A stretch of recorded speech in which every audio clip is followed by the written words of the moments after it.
पूर्णिया में 19 तारीख को महादलित परिवार के कुछ परिवारों के घरों को जला दिया गया है, हत्या भी हुई है। और इस पूरे कांड में मुस्लिम समुदाय के कुछ व्यक्ति शामिल हैं। व्यक्तिगत रूप से और पूरे अम्बेडकरनामा की ओर से ऐसे अपराधी प्रवृत्ति के व्यक्तियों के लिए कोई सहानुभूति नहीं है, उन्हें कड़ी से कड़ी सजा मिलनी चाहिए।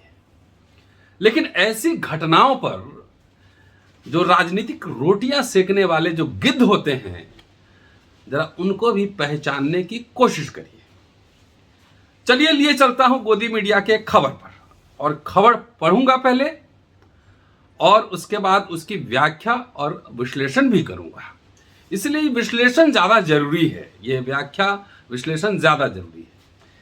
एक खबर हमने अभी पढ़ा है 22 तारीख को न्यूज नेशन के हवाले से, और जो खबर है कुछ इस तरह से है कि बिहार के पूर्णिया में इस्लामिक जिहादियों द्वारा हिंसक हमले पर चिंता व्यक्त करते हुए विश्व हिंदू परिषद विहिप ने पीड़ित महादलित परिवार को शीघ्र न्याय की मांग की है। विहिप के केंद्रीय महामंत्री मिलिंद परांडे ने कहा है कि गत बुधवार आधी रात को सैकड़ों मुसलमानों की हथियारों से लैस भीड़ ने हमला कर लगभग 2 दर्जन घरों को आग के हवाले कर दिया। मेवालाल राय नामक हिंदू महादलित की नृशंस हत्या कर दी, गर्भवती महिला का सिर फोड़ दिया, अन्य बहन बेटियों, बच्चों व बुजुर्गों तक पर अमानवीय अत्याचार तथा धारदार हथियारों से हमले किए गए। कहा जा रहा है कि इन हमलावरों में बांग्लादेशी व रोहिंग्या मुस्लिम घुसपैठिए भी शामिल थे। पहला पैराग्राफ है, थोड़ा सा इसमें टिप्पणी कर देता हूं। ये परांडे साहब, राज्य में भी आप ही के सहयोग से सरकार चल रही है और केंद्र में भी आप ही की सरकार है। क्या ये दोनों सरकारें बेल धूकती हैं? बेल धूकना समझते हैं? बेल धूकती रहती है। वो कहां से पकड़ेंगे, कौन आपकी इंटेलिजेंस एजेंसी, तमाम सब कुछ आप फेल हो जाता है। तो ये नोट कीजिएगा। आगे स्टोरी कुछ इस तरह से इन्होंने लिखा है। ये घटना के 3 दिन बीतने पर भी ना तो अपराधी पकड़े गए और ना ही पीड़ितों की सुरक्षा, सहायता या पुनर्वास के विषय में कुछ हुआ। उन्होंने मांग की कि हमलावरों पर संगत धाराओं में एफआईआर दर्ज कर गिरफ्तारी हो तथा पीड़ित परिवारों की सुरक्षा, आर्थिक सहायता व पुनर्वास हेतु स्थानीय प्रशासन, लोकल एडमिनिस्ट्रेशन सार्थक कदम अविलंब उठाए। इस मांग के हम साथ हैं, आपके हम लोग साथ हैं, जरूर होना चाहिए, न्याय मिलना चाहिए।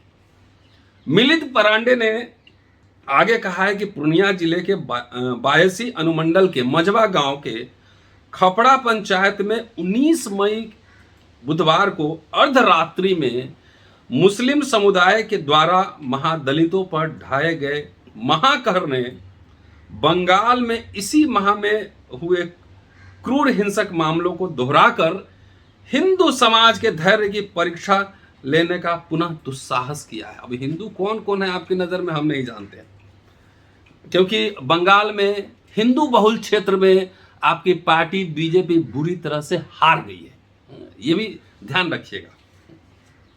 हमले, मारपीट, लूटपाट, हिंसा व आगजनी की इस जघन्य घटनाओं पर स्थानीय पुलिस प्रशासन व शासन की उदासीनता भी बेहद चिंतनीय है।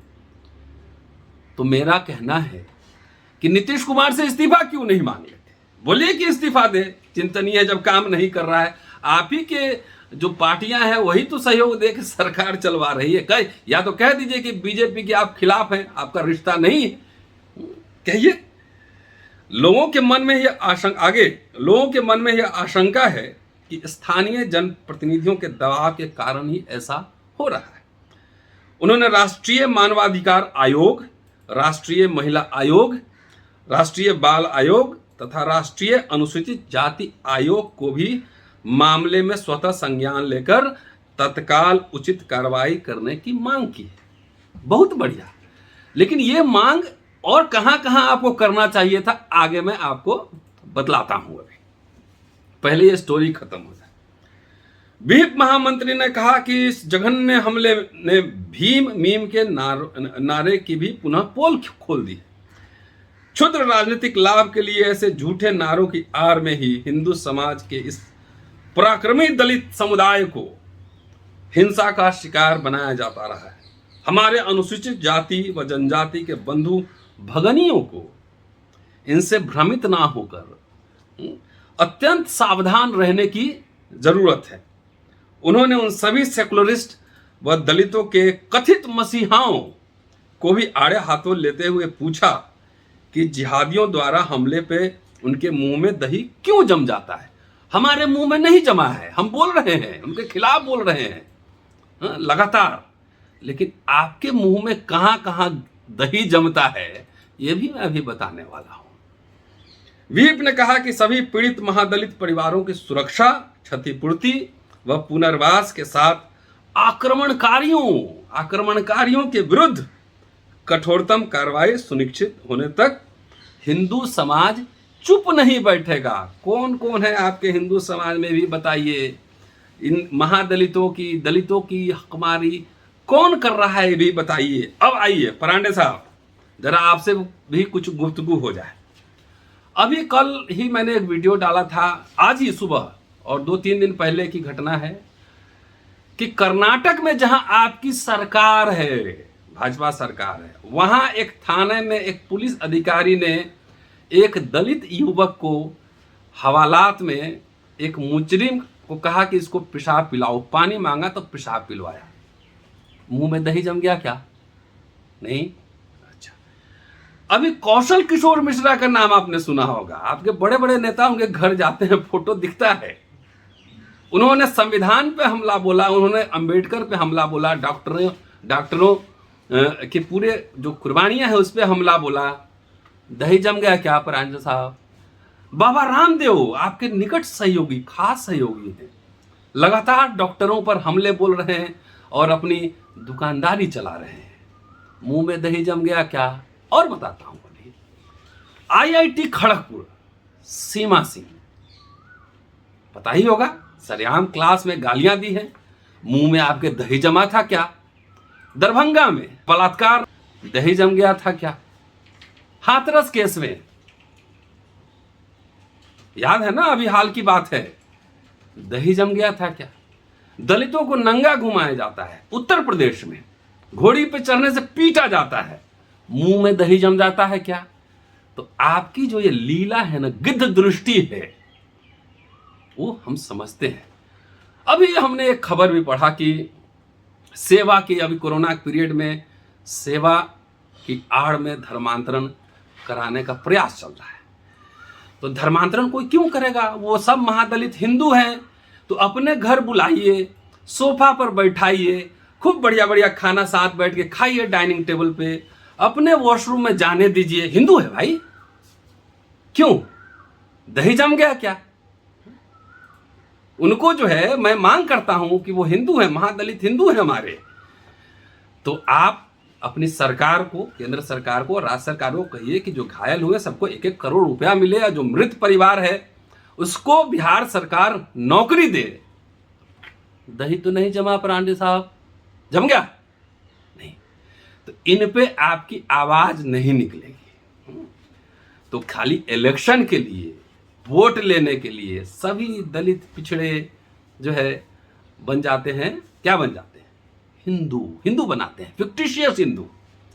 जब उत्तर प्रदेश में हिंदू मुस्लिम हिंसा हुआ था, तब आपके राजनाथ सिंह महोदय ने क्या कहा था कि राज्य सरकार इस्तीफा मांगा था। तो आप नीतीश कुमार से इस्तीफा क्यों नहीं मांगते हैं, यह भी आपको बताना चाहिए। चलिए, अब बहुत सारे और है, पायल तड़वी है ना, रोहित बोमुला है, भूल गए क्या? उस समय आपके मुंह में दही जमा था क्या? ऐसे हजारों घटनाएं रोज अखबारों में और टेलीविजन में आती हैं, और नहीं तो सोशल मीडिया पे तो हम लोग हैं ही। तो आपके मुंह में दही जमा रहता है क्या? नहीं।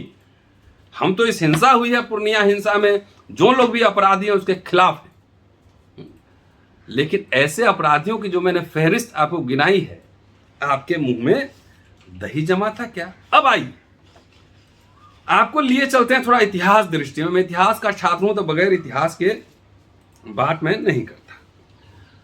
8 अक्टूबर 1990, याद करिए वो दिन, लालू प्रसाद यादव मुख्यमंत्री थे।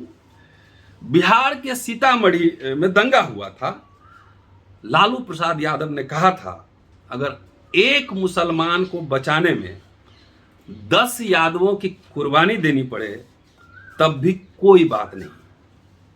वे खुद लालू प्रसाद यादव सीतामढ़ी के मोहल्लों और दूर दराज के गांव तक गए, लोगों की फरियादें सुनी, अधिकारियों के निकम्मे पर डांटा, दंगाइयों को देखते ही गोली मारने के आदेश दिए, कर्फ्यू लगवाया, अर्धसैनिक बल भिजवाए, अफसरों की पूरी फौज लगा दी। फिर केंद्र की दंगा विरोधी रैपिड एक्शन फोर्स की 4 कंपनियां सीतामढ़ी में तैनात कर दी। आपके सुशासन बाबू को अपने बड़े भाई लालू प्रसाद यादव से सीखने में शर्म आती है क्या? ऐसे कई घटनाएं हो चुकी हैं। आपके भाजपा और आप उनके सामाजिक संगठन है, आपके सहयोग से कई घटनाएं हो चुकी। ये कम से कम अपने बड़े भाई से नीतीश कुमार को सीख लेने के लिए बोलते तो क्या। अब चलिए वहां पे ओवैसी की जो पार्टी है वहां के उम्मीदवार हैं, वो जीते हुए एमएलए। मैं तो कहता हूं कि ओवैसी को भी जाके वहां सद्भावना रैली निकालनी चाहिए थी, और आपको भाजपा को, विश्व हिंदू परिषद को, आरएसएस को सद्भावना रैली निकालने में पांव में क्या घुंघरू जम जाते हैं क्या? हैं? घुंघरू लग जाते हैं पांव में कि जब हिंसा हो जाती है। इसलिए ये लीला बंद कीजिए। और मैं तो ये कहता हूं कि अगर आप वाकई हिंदू मानते हैं उन महादलितों को, तो विश्व हिंदू परिषद ही सारे परिवारों को 1-1 करोड़ रुपया दे। हिंदू भाई है ना, तो अपने घर बुलाइए। और भाइयों, इलेक्शन के समय जो नेता आपके घर जाए अपना बिस्लेरी पानी लेकर और खाना लेकर, और ध्यान रखिएगा जो हमारे नेताजी अभी पूरा भाषण दे रहे हैं, मिलिंद परांडे साहब, जो जिस मुस्लिम की ओर आप इशारा कर रहे हैं ना, कहीं ऐसा तो नहीं है कि हमारे साहब, बड़े बड़े साहब लोग वही वहाँ बिरयानी और सेवैयाँ खाते हैं? जरा ये भी पता कर लीजिएगा कि बहुत सारे आपके जानने वालों में से उनके वैवाहिक संबंध तो नहीं है क्या? हैं तो क्या? ये पता कर लीजिएगा जरा सा। तो इसलिए चुपके से कई बार लोग बिरयानी खाने भी चले जाते हैं, तो ध्यान रखने की बात है। और साथियों, अगर चुनाव के समय ऐसे नेता बिस्लेरी का पानी और अपना खाना लेकर आपके घर आए खाना खाने, तो बोलना कि हमारे घर आप खाना खाएंगे, ऐसे तो मेरा अपमान है।